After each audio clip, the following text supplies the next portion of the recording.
Magandang araw po mga kaibigan. Lagi ko binabasa lahat ng mga comments nyo at madaming nag-request ng ulam na to. Kaya ngayon araw, magluluto tayo ng dinakdakan o sa Ilocano, kilawon.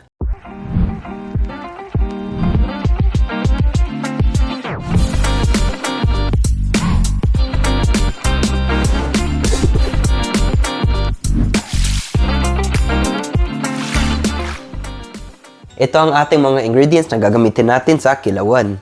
Sibuyas, sili, lemon juice, bawang, itong pork belly, pinakuluan na ni Jess, atay ng baka, toyo, liquid seasoning pangpalasa, at konting suka.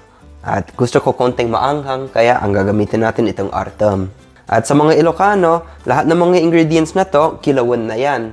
At para maging dinakdakan, dapat dagdagan mo ng utak ng baboy o utak ng baka. Pero wala tayong available na utak dito, kaya mayonnaise ang gagamitin ngayon at pwedeng-pwede ito para maging creamy yung dinakdakan natin. Tara, magluto na tayo!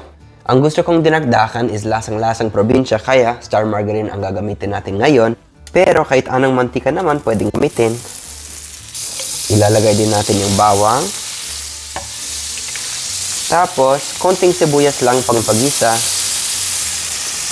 At itong sibuyas, gagamitin natin mamaya pang topping. Grabe ang bango ng star margarine, no? So, itong pork belly, naluto na kanina, pero ang gusto namin ni Jess is crispy. Kaya, itos lang natin ng konti. Sa totoo lang, sa mga Ilocano, kahit ihalo mo lahat ng mga ingredients, pwede na yan. Pero ang gusto namin ni Jess is medyo crispy yung pork belly. Kaya iprito lang natin konti. At sa itong pork belly, mas masarap talaga kung iihaw mo. Kaya kayo po bahala kung anong gusto niyong luto ng pork belly. Para bumango lalo, dagdagan natin ng paminta. Mas masarap talaga pag madaming paminta. Ayan, nakaprito na yung pork belly natin. Okay, ready na ang pork belly natin. Kaya ilagay na natin ang atay. Luto na din pala itong atay kanina. Tapos, timplahan lang natin ng liquid seasoning. At mga, siguro 1 tablespoon ng toyo. Pangpakulay lang. Yan, ihalo lang natin. Ang bango na. Nakakagutom. Kayo po bahala kung gusto niyo madaming atay. Ang ginawa namin 50-50 kasi masarap talaga ang atay. Itong suka, ginawa namin ni Jess noon sa isang vlog namin. Ang tawag dito is artom kasi maanghang na suka. Kaya mga 2 tablespoons na may sili pa. Masarap yan. Tapos, konting lemon juice din. Kayo po bahala kung anong gusto niyong asim. Pwede kahit lemon juice lang, pero kami ni Jess, gustong-gusto namin yung lasa ng suka, kaya nilagyan din namin. At ready na tayo para sa mayonnaise natin. Depende po sa inyo kung gaano kadami gusto nyo, basta creamy.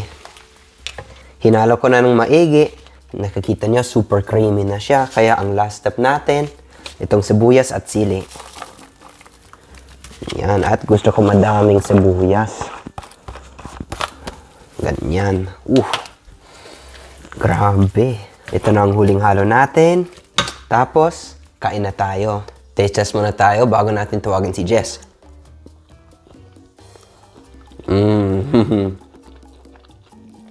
Matutuwa si Jess dito. Be, meron ba tayong Red Horse? Joke lang, hindi ako uminom. Kuha muna tayo ng kanin. Wow. Bango ah. Oo, mangantayon. Bango na yun. Pwede akin tong sili. Sige lang, sa'yo yan. Wow. Dinakdakan ala Jake. Konti lang sa akin kasi parang merienda ko lang ito. Lunchtime pa lang po. Ayan. Excited ako. Galing mo naman. Tinga, tikman natin. Oo, tikman muna natin. Sana hindi ako napahiya. Ano? Balang.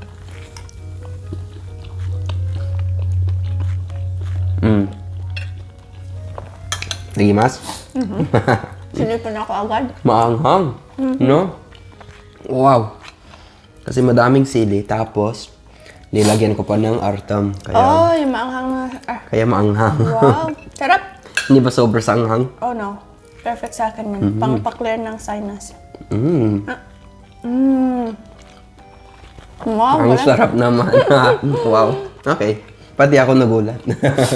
Gulat ka sa luto mo. Hindi ka makapaniwala. Sarap. Masarap pala. Sobrang simple lang. Ang dali-dali. Dali lang gawin. Nalala mo yung first time mo makatikim ng ng utak ng, utak ng baboy or utak ng Baka yan. Oh, baka. Kinain ko sa sa gutuhan. Oh, masarap yun. Super creamy na goto. Saan ba yan? Sa Pandakan, Manila ata yan? Okay lang naman sa akin. Sarap. Once hindi mo iniisip na utak ang kinakain mo, medyo okay. Pero para sa akin, mas gusto kong umitin mayonnaise anyways kasi medyo yung utak ng baka. Alam ko hindi super popular na yung utak, di ba? Pero dito sa atin, sinasabi nila mapanganib daw yung utak. Hindi naman. Hindi ko alam kung mas lagi malinis. naman kinakain sa mga probinsya yun. Ano ba? Walang sayang doon pag nagkatay sila. Gusto ko konting maanghang, kaya ang gagamitin natin itong artam. Namama. Yan. Grabe, namamula ata yung mukha ko sa anghang. Sarap. Alam ko kasi, super mahilig si Jess sa sili. Kaya madami kong nilagay. Yan, no? Mukhang hindi ko kaya. Pinakain ko pa yung green.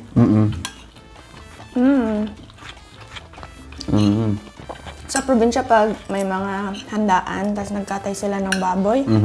Ako, unang-una nilang ginagawa yung kilawin. Aminin nyo, totoo yun. Oo, talaga? Okay, mag-ingat kayo sa sili. Maanghang pala, grabe. Kaya akin na lang yung mga sili. Whew! Sige, kaya Ako ko kasi napapasarap ako pag maanghang. Hindi ko alam. Hindi ko alam kung mostly ba ng mga Ilocano mahilig sa maanghang or ako lang. Hindi ko alam. Akala nila taga Bicol pa nga ako dahil mahilig ako sa Diba? maanghang. Pero napapasarap kasi ako para siyang nakakadagdag appetite. Masarap nga siya, pero ang hindi lang kaya yung dila ko. Yan lang kaya ng dila mo. Sobrang maanghang pala. should. Oh, anong masasabi mo sa dinakdakan ko? A++. Plus. Buti na lang. Sarap. Oh, maanghang lang. Ang sili, ang sarap. Para siyang sisig, no? Pero yung sisig, may tenga, di ba, ng baboy. Yung sisig is mostly pisngi ng baboy tsaka tenga. Pero pag gagamit ka ng Walang atay sa sisig? sisig, wala. Wala pala. Pero minsan gumagamit sila ng liver spread na pangpalasa.